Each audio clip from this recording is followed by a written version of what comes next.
자, 안녕하세요. 재밌는 사례 민법 용어 해설인데요. 자, 이번 시간은 삼자를 위한 계약이라고 하는 거. 우리 계약법에서는 계약의 효력이라고 하는 부분 중에서 가장 큰 부분을 차지하고 있는 게 요 삼자를 위한 계약이에요. 거의 몇 년마다 시험 문제가 하나씩 배정이 된다고 생각을 하고 접근하는 게 가장 중요합니다. 자, 그러면 요걸 하나 간단히 정리해 드릴게요. 삼자를 위한 계약이라고 되어 있거든요. 그럼 삼자를 위한 계약은 어떤 내용이냐면 이런 거 흔히 있는 계약들이거든요. 갑이라는 사람이 이렇게 병이라는 사람에게 한 1억이라는 빚을 지고 있다고 합시다. 그러면 갑은 이 병이라는 사람에게 분명히 빚을 변제하여야 될 거예요. 근데 갑이 돈이 없어. 그럼 어떻게 하겠어요? 갑이 가지고 있는 부동산을 누구에게요? 을이라는 사람에게 매매 계약을 체결하면서 을한테 그 매매 대금을 나에게 주지 말고 내 채권자인 누구에게 병에게 줬으면 좋겠다라고 이야기를 해요. 그랬더니 누가요? 을이 그렇게 합시다. 그런 거예요. 그러면 앞으로 요 갑을 뭐라고 하냐면 요구한다. 그래서 얘를 요약자 그래요. 약속에 의해서 요구하는 사람, 약속에 의해서 요구하는 사람이고, 그 다음에 을이라는 사람을 그럽시다 하고 승낙을 했죠. 그래서 이걸 낙약자라 그래요. 약속에 의해서 승낙한 사람. 요건 요약자, 얘는 낙약자고, 요 병을 뭐라고 하냐면 얘를 우리가 수익자 이렇게 부르고 요걸 제 3자라고 해요. 3자 그럽니다. 이렇게.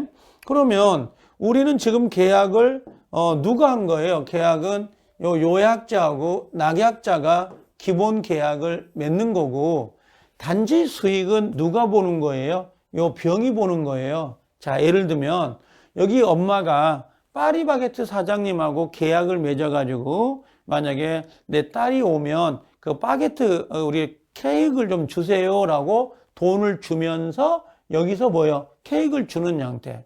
아니면 아버지가 요 현대 자동차하고 계약을 맺으면서 내가 돈을 댈 테니까 우리 아들한테 자동차를 주세요. 요게 삼자를 위한 계약이에요. 그래서 삼자를 위한 계약은 당사자가 아닌 제3자가 이익을 본다, 변제를 받는다라고 하는 걸 삼자를 위한 계약이다. 이렇게 이야기를 해요. 자, 그럼 계약 당사자가 누구예요? 계약 당사자가 누구죠? 계약 당사자는 요약자죠. 요약자하고 낙약자가 돼요. 계약 당사자는 이외의 수익자, 제3자로 하여금 계약 당사자 일방에 대하여 요건 낙약자입니다. 직접 채권을 취득하게 하는 계약을 말한다라고 돼 있어요. 그래서 자, 갑이 병에게 건물을 증여하겠다고 을과 약정하는 거와 같다라고 되어 있죠. 이때 갑을 우리가 이제 요약자, 을은 낙약자, 병은 수익자 이렇게 이야기를 하는데 이때 조심할 건 있어요. 어떤 게 있냐면 지금 요약자와 낙약자 이 관계를 우리가 뭐라고 하냐면 나중에 이걸 기본관계라고 그래요. 기본관계 요걸 우리가 나중에 보상관계 그러거든요. 보상관계. 그럼 보상관계일 때 그럼 당연히 보상관계에 흠결이 있어. 흠결이 있다면 당연히 삼자를 위한 계약에 영향을 미치냐고 물어볼 거예요. 당연히 영향이 있습니다. 왜 그러냐면 요 계약이 깨져버리면 요 계약이 깨져버리잖아요. 그럼 당연히 낙약자는 이 병의 수익자에게 돈을 줄 필요가 없어요. 이 보상관계가 깨진 거니까 요 기본계약이 깨져버린 거니까 당연히 돈을 줄 이유가 없다는 말이죠. 근데 그와 반대로 만약에 이 관계가 있을 수 있어요. 어떤 관계냐면 자, 요 관계가요. 여기 요약자하고 요 수익자 관계 있잖아요. 요약자 수익자 관계. 이 요약자 수익자 관계를 우리가 뭐라고 부르냐면 요걸 나중에 가면 대가 관계라 그래. 대가 관계. 그럼 대가 관계 얘가 흠결이 있다. 그 흠결이 있다 하더라도 삼자를 위한 계약에 영향을 미치냐라고 물어볼 거예요. 그랬더니 영향을 미치진 않습니다. 그래서 대가 관계가 무효 취소되더라도 당연히 뭐예요? 삼자를 위한 계약은 그대로 유효가 된다는 거. 자, 그래서 이 삼자를 위한 계약에서 가장 중요한 것은 행위를 하는 사람, 계약을 맺는 사람은 요약자와 낙약자인데 수익을 보는 사람은 제3자라는 거, 이게 가장 특징이에요. 엄마하고 파리바게트 사장님이 계약을 맺지만 실제 수익은 딸내미가 본다든지, 아버지하고 현대자동차가 계약을 맺지만 실제는 아들이 수익을 본다든지, 이런 것들이 바로 삼자를 위한 계약인데요. 요약자와 낙약자 사이를 우리가 뭐라 그래? 기본관계, 보상관계 이렇게 이야기하고, 이 기본관계, 보상관계에 흠결이 있다면 당연히 삼자를 위한 계약에 영향을 미친다는 거. 그 다음에 대가관계는 흠결이 있다 하더라도 영향을 미치지 않는다라고 하는 거 있죠. 그런 부분에 차이점이 있다는 거를 하나 꼭 좀 정리해 주세요. 그래서 삼자를 위한 계약은 앞으로 계속 나올 거예요, 문제가. 그 다음에 이때 조심할 것은 이 요약자, 낙약자인 삼자를 위한 계약을 맺을 때 꼭 삼자가 존재해야 되는 건 아니에요. 그래서 태야 또는 설립 중 법인이더라도 삼자는 가능한데요.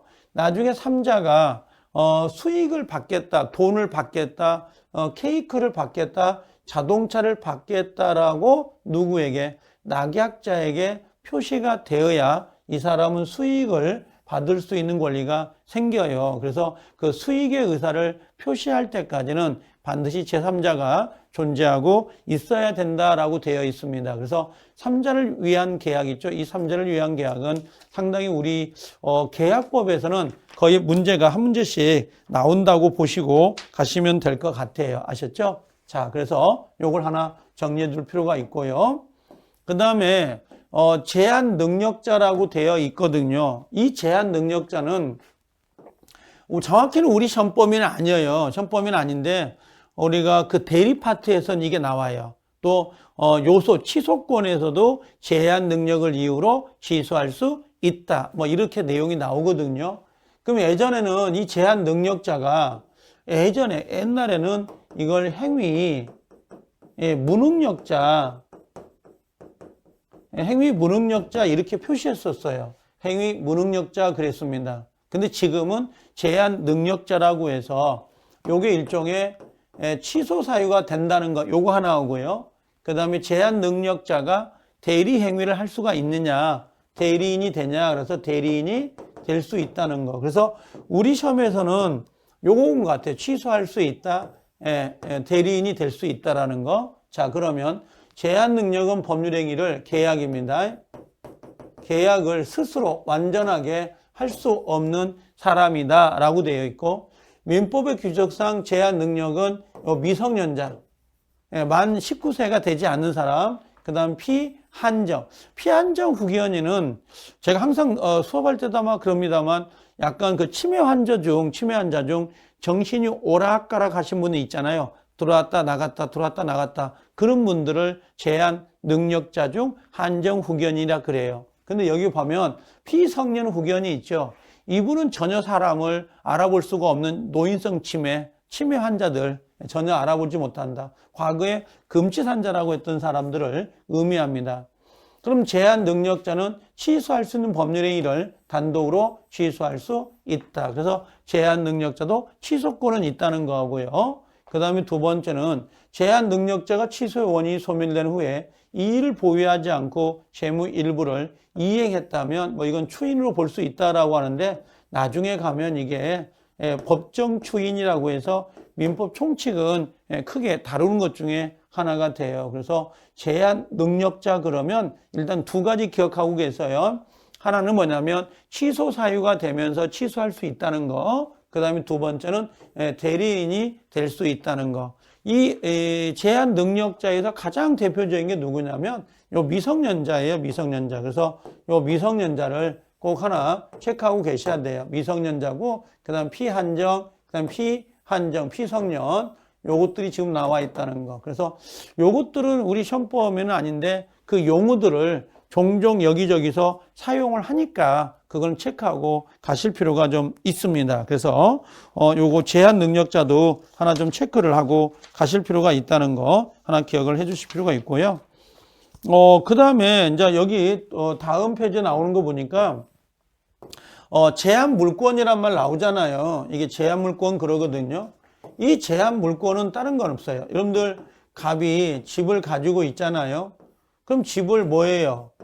사용하고 수익하고 처분할 수 있다 이렇게 이야기를 하거든요. 사용 수익 처분이라고 하는데 자, 요게 사용과 수익은 사용 가치를 의미하고 그다음에 처분은 어떤 거냐면 교환 가치라 그래요. 교환 가치. 그러면 이 사용 수익 모두 가지고 있는 걸 우리가 소유권을 가지고 있다 이렇게 이야기를 해. 소유권은 완전한 물권이에요. 완전한 물권인데 여기서 만약에 사용 가치, 요 수익 가치에다가 치중을 두는 요거 사용 가치라고 하는 거는 이걸 용익 물권이라 그래요. 그 다음에 요거 처분의 권한에다가 치중을 두는 거 교환 가치라고 하는데요. 이걸 우리가 담보 물권이라 하거든요. 물권법에서. 그래서 요것들을 우리는 제한이라 그래요. 이걸 제한 물권 이렇게 하거든요. 뭔가가 제한당하고 있는 물권이다 라고 하는데 자, 뭐라고 돼 있냐면 여기에 보니까 자, 물건을 한정된 목적을 위해서만 이용할 수 있는 물권이므로 민법이 인정되는 물권은 크게 본권, 점유권으로 구분된다. 본권은 완전한 물권이 소유권하고 제한 물권으로 구분되고 제한 물권은 다시 지상권, 지역권, 전세권, 대표적인 용익 물권이고 유치권, 질권, 저당권을 내용으로 하는 담보 물권으로 구별된다. 그러면 요걸 정리해 보면 점유권이 있고 요 안에 본권이 있더라. 자, 본권 안에 다시 소유권이 있고 그 다음에 여기에 제한 물권이 있다. 이렇게. 그럼 제한 물권 안에 뭐가 있다는 거예요? 용익 물권이 있죠. 용익 물권이 있고 여기에 담보 물권이 있더라. 그 용익 물권 안에 지상권, 지역권, 전세권 요 세 가지가 있고요. 그 다음에 담보 물권 안에 유치권, 질권, 저당권 요 세 가지가 있다라고 해요. 그래서 이제 우리 이건 나중에 가면 물권법에서 물권을 구별할 때 이런 형태로 구별을 하고 있는 것들이죠. 그래서 제한 물권은 점유권, 소유권을 뺀 나머지 그래서 지상, 지역, 전세, 유치권, 질권, 저당권을 의미한다고 보시면 돼요. 그래서 이걸 제한 물권 그럽니다. 자, 그래서 우리가 이번 시간에는 제한 물권하고 그 다음에 우리가 3자를 위한 계약, 그 다음에 제한 능력자 요 세 가지를 정리해 드렸고요. 지금 우리가 이 법률 용어 사전을 해석을 하고 있는 것들은 꼭 책이 있어야 되는 건 아니고 그냥 한번 이런 내용들이 있으니까 한번 꾸준히 좀 들어 주십사 하고 촬영을 해서 올려드리는 것들입니다. 그래서 한번 꼭 좀 하나하나씩 여러 번 듣다 보면 반복이 될 것이고요. 또 요거 말고 본 수업에 가면 이 내용들을 꼭 설명을 또 다시 합니다. 그래서 하나 참조용으로 한번 오고 가다가 들을 수 있으면 들어주십사 하고 부탁을 드립니다. 자, 여기까지 합니다. 고생들 많이 하셨습니다. 수고하셨습니다.